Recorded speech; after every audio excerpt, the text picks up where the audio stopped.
প্রিয় ভিউয়ার্স, আজকে আমরা আলোচনা করব। আমরা জানি ইংরেজি বর্ণ হচ্ছে 26টি, ইংরেজি বর্ণ 26টি, তার মধ্যে ভাওয়েল 5টি এবং বাকি 21টি হচ্ছে কনসোনেন্ট।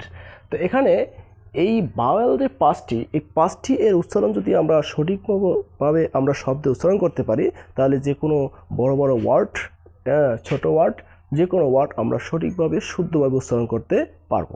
তো এখানে আমরা মূলত এ এর উচ্চারণ নিয়ে আলোচনা করব। অর্থাৎ আমাদের এখানে এই ভিডিওতে আমরা অর্থাৎ 5টা ভাওয়েলের প্রথম ভাওয়েল অর্থাৎ এ এর উচ্চারণ নিয়ে আলোচনা করব। তো এর মূলত আমরা দুইভাবে পড়তে পারি। এটা কোনো সময় আমরা পড়ি এ, অথবা কোনো সময় পড়ি এই, অর্থাৎ এর উচ্চারণ এইও হয় এও হয়। তবে যদি কোনো ওয়ার্ডে এ থাকে তাহলে এর উচ্চারণ আমরা এর মতো করতে পারি, এর মতো করতে পারি, অয়ের মতো করতে পারি, অথবা আয়ের মতো করতে পারি। তবে প্রশ্ন হচ্ছে যে কোনো ওয়ার্ডে এ থাকলে আমরা কখন এর মতো উচ্চারণ করব, আমরা কখন এর মতো উচ্চারণ করব, আবার কখন অয়ের মতো উচ্চারণ করব, আবার কখন আয়ের মতো উচ্চারণ করব। আমরা ম্যাক্সিমাম সময় আমরা উচ্চারণ করতে সমস্যা হয়। তো এই সমস্যা থেকে বাঁচার জন্য আজকে যদি ভিডিওটা পুরোপুরি দেখা হয়, তাহলে আমরা এই সমস্যা থেকে কিছুটা হলেও সমাধান করতে পারবো। তাহলে এখানে এর উচ্চারণ আমরা কখন শব্দে এর মতো উচ্চারণ করব, কখন এর মতো উচ্চারণ করব, কখন অয়ের মতো উচ্চারণ করব, কখন আয়ের মতো উচ্চারণ করব, বিস্তারিত আলোচনা করি। তো এখানে এর উচ্চারণ অ কখন হবে? এর উচ্চারণ অ হবে যদি এর পরে ইউ, ডাব্লিউ, এলটি অথবা ডাবল এল, অর্থাৎ এর পরে যদি কোনো ওয়ার্ডে আমরা দেখি এ আছে এবং এর পরে ইউ আছে, ডাবলিউ আছে, এলটি আছে এবং ডাবল এল আছে, তাহলে আমরা এর উচ্চারণ অয়ের মতো উচ্চারণ করব। যেমন এখানে এর পরে ইউ আছে, যার কারণে এর পর ইউ থাকার কারণে এর উচ্চারণ অয়ের মতো হয়েছে। যেমন এর উচ্চারণ হবে অটো, অর্থাৎ এ ইউ টি ও, অটো। আবার এখানে বি এ ইউ মানে ভ, ভ। আবার D A U T H T E R, daughter, daughter, অর্থাৎ এখানে এ ইউ এর উচ্চারণ অয়ের মতো হয়েছে। আবার এখানে বলা হয়েছে কি যে এর পরে যদি ডাবল ইউ থাকে তাহলে এর উচ্চারণ অয়ের মতো হয়। যেমন এখানে উচ্চারণ স, অর্থাৎ এস এ ডব্লু, স। আবার এল এ ডব্লু, ল, অর্থাৎ এখানে এর পরে ডাবল ইউ আছে, যার কারণে এর উচ্চারণ অয়ের মতো হয়েছে। আবার এখানে এর পরে এলটি আছে, যার কারণে অবশ্যই এর উচ্চারণ অয়ের মতো হবে। উচ্চারণ অল্টার, অল্টার, অর্থাৎ এ এল টি ই আর, অল্টার। এর পরে কি এলটি আছে, যার কারণে এর উচ্চারণ অয়ের মতো হয়েছে। আবার এখানে যদি এর পরে ডাবল এল থাকে তাহলে এর উচ্চারণ অয়ের মতো হয়। যেমন এখানে আমরা B A double L, ball. আবার C A double L, call. এখানে কিন্তু কাল আমরা বলি না, বলি কি কল। আবার এখানে S M A double L, অর্থাৎ এর পরে ডবল এল থাকার কারণে এখানে আমরা বলবো স্মল, স্মল হবে না, হবে কি স্মল, কারণ এর পরে ডাবল এল আছে। তাহলে প্রথম নিয়মটা আমরা শিখলাম কি যে 1 নম্বর নিয়মে শিখলাম এর পরে যদি ইউ থাকে, ডাবল ইউ থাকে, এলটি থাকে অথবা ডাবল এল থাকে, তাহলে আমরা এর উচ্চারণ অ এর মতো উচ্চারণ করব। আবার 2 নম্বর নিয়মে কি দেওয়া আছে যে এর উচ্চারণ কখন আমরা এ করব? এর উচ্চারণ এর মতো হবে যদি শব্দের শুরুতে আমরা এ থেকে, অর্থাৎ কোনো শব্দের শুরুতে যদি এ পাই তাহলে এর উচ্চারণ এর মতো হয়। যেমন এ বি ও বিই, অ্যাবাপ, অ্যাবাপ উচ্চারণটা হবে অ্যাবাপ, অর্থাৎ শব্দের শুরুতে এ আছে, যার কারণ এর উচ্চারণ এর মতো হয়েছে, অ্যাবাপ, অ্যাবাপ। আবার এখানে অ্যান, অ্যান, অর্থাৎ শব্দের শুরুতে এ আছে, যার কারণে অ্যান। আবার এখানে শব্দের শুরুতে এ থাকার কারণে হচ্ছে অ্যাপল, অ্যাপল, এ ডবল পি এল ই, অ্যাপল, অর্থাৎ এর উচ্চারণ কিন্তু এর মতোই হয়েছে। তাহলে এখানে 2 নম্বর নিয়মের আমরা একটা শিখলাম কি যে শব্দের শুরুতে যদি আমরা এ থাকে তাহলে এর উচ্চারণ এর মতো হয়। আবার বলছে কি শব্দের আগে এবং পরে, অর্থাৎ শব্দের আগে এবং পরে যদি কনসোনেন্ট থাকে, কনসোনেন্ট থাকে, এটির আরেকটা নিয়ম বলা হয় সিবিসি নিয়ম। আমরা এই সিবিসি নিয়ম নিয়ে পরবর্তীতে আলোচনা করব, বা এখন আমরা সিবিসি নিয়মটা একটু পরে আলোচনা করব।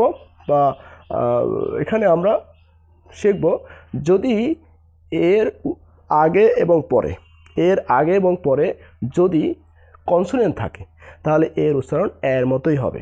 যেমন এখানে এখানে এ আছে, এখানে আগেও কনসোনেন্ট পরেও কনসোনেন্ট, যার কারণে এর উচ্চারণ এর মতো হয়েছে। যেমন র্যাট, আর এটি র্যাট, এরকম আছে ম্যাট, প্ল্যান, এরপর আছে ব্যাট, ক্যাট, ড্যাট, অর্থাৎ প্রত্যেকটা উচ্চারণ এর মতো হয়েছে। অর্থাৎ এখানে এই ড্যাট উচ্চারণ করতে গেলে প্রথমে কনসোনেন্ট আছে এবং শেষেও কনসোনেন্ট আছে, মাঝখানে কি এ, যার কারণে এর উচ্চারণ এর মতো হয়েছে। তাহলে এখানে এর উচ্চারণ কখন এ হবে? যখন শব্দের শুরুতে এ থাকবে তাহলে এর উচ্চারণ এর মতো হবে। আবার যদি কোনো শব্দে এ থাকে এবং এর আগে এবং পরে কনসোনেন্ট থাকে তাহলে আমরা এর উচ্চারণ এর মতো উচ্চারণ করব। এরপরে আমরা 3 নম্বর যে নিয়মটা আছে, এর উচ্চারণ কখন আমরা আ করব। এর উচ্চারণ আ হবে যদি কোনো শব্দে ডাবল এ থাকে, অর্থাৎ যদি কোনো শব্দে আমরা ডাবল এ পাই তাহলে এর উচ্চারণ সবসময় এ আয়ের মতো হবে। যেমন বি ডাবল এ মানে উচ্চারণ হচ্ছে বা। আবার এখানে N double A N, N double A N, N double A N মানে এর উচ্চারণটা হবে নান, নান, অর্থাৎ আয়ের মতো। নয়ের পরে আ মানে আকার, উচ্চারণ হবে নান, নান, অর্থাৎ যদি এর পরে ডাবল এ থাকে তাহলে আমরা আয়ের মতো উচ্চারণ করব। আবার যদি কোনো শব্দে এ থাকে এবং এর পরে আর অথবা এফটি অথবা এসটি থাকে, আমি কি বলছি, যদি কোনো শব্দে যদি আমরা দেখি এ আছে এবং এর পরে কি আছে, আর আছে অথবা এফটি আছে অথবা এসটি আছে, অর্থাৎ এই আর, এফটি এবং এসটি এই তিনটা যে কোনো একটা থাকলেই আমরা এর উচ্চারণ আয়ের মতো উচ্চারণ করব। যেমন এখানে আছে, এখানে একটা এ আছে এবং এর পরে আমরা কি আছে, আর আছে, যার কারণে এই উচ্চারণটা হচ্ছে বার। আবার এখানে এ আছে, এখানে আর আছে, যার কারণে উচ্চারণ হচ্ছে কার। এখানে ফার, জার। যেমন এর উচ্চারণ দেখে এখানে এর পরে এফটি আছে, এখানে এফটি, এই যে এখানে এফটি আছে, যার কারণে এর উচ্চারণ আয়ের মতোই হবে। সি আর এ ক্রা এফটি, ক্রাফট, উচ্চারণটা হবে ক্রাফট। আবার যদি কোনো শব্দের শেষে এসটি থাকে তাহলে আমরা এর উচ্চারণ আয়ের মতোই করব। যেমন এর নাম উচ্চারণ হবে first, F A S T, first, past, last. এরকম যদি কোনো শব্দের শেষে এর পরে যদি এসটি পাই তাহলে এর উচ্চারণ আয়ের মতোই করব। তাহলে আমরা কি পেলাম, এর উচ্চারণ কখন স্বরে আ অর্থাৎ আয়ের মতো উচ্চারণ করব যদি কোনো শব্দে এর পরে ডাবলে থাকে, মানে এর পরে অর্থাৎ কোনো শব্দ যদি ডাবলে থাকে তাহলে এর উচ্চারণ আমরা আয়ের মতো করব। আবার কোনো শব্দে যদি আমরা ডাবলে পাই, কোনো শব্দ যদি আমরা দেখি এর পরে আর আছে অথবা এফটি আছে অথবা এসটি আছে তাহলে আমরা এর উচ্চারণ আয়ের মতোই করব। যেমন ফার, কার, জার, বার, ক্রাফট, এরপরে ফার্স্ট, পাস্ট, লাস্ট ইত্যাদি। আবার যদি কোনো শব্দের এ থাকবে এবং এর উচ্চারণ কখন এর মতো উচ্চারণ করব, অর্থাৎ এর উচ্চারণ তো এর মতোই হয়, কখন হয়, তো এর উচ্চারণ এর মতো হয় যখন এর পরে ওয়াই পাবো আমরা। অর্থাৎ কোনো শব্দে বা কোনো ওয়ার্ডে যদি আমরা এ দেখি এবং এর পরেই আছে কি ওয়াই, তাহলে এর উচ্চারণ এর মতো হবে। যেমন উদাহরণস্বরূপ এখানে আর এ ওয়াই উচ্চারণ হবে রেই, রে হবে না, হবে কি রেই। তবে আমরা বাঙালি যারা বাংলাদেশ অথবা ভারত এরা কিন্তু রে উচ্চারণ করি, কিন্তু উচ্চারণটা সঠিক উচ্চারণ হচ্ছে রেই, রেই। যেমন এখানে প্লে হবে না, হবে কি প্লে, অর্থাৎ PLAY, অর্থাৎ এর পরে ওয়াই থাকার কারণে এখানে এর উচ্চারণ এর মতো হয়েছে, অর্থাৎ প্লে। Today, today. এবার স্টেই, অর্থাৎ কোনো শব্দে যদি এ থাকে এবং এর পরে যদি ওয়াই থাকে তাহলে এর উচ্চারণ এর মতোই হয়। এরকম আরও ভিডিও পেতে চ্যানেলটি সাবস্ক্রাইব করে রাখুন। ধন্যবাদ।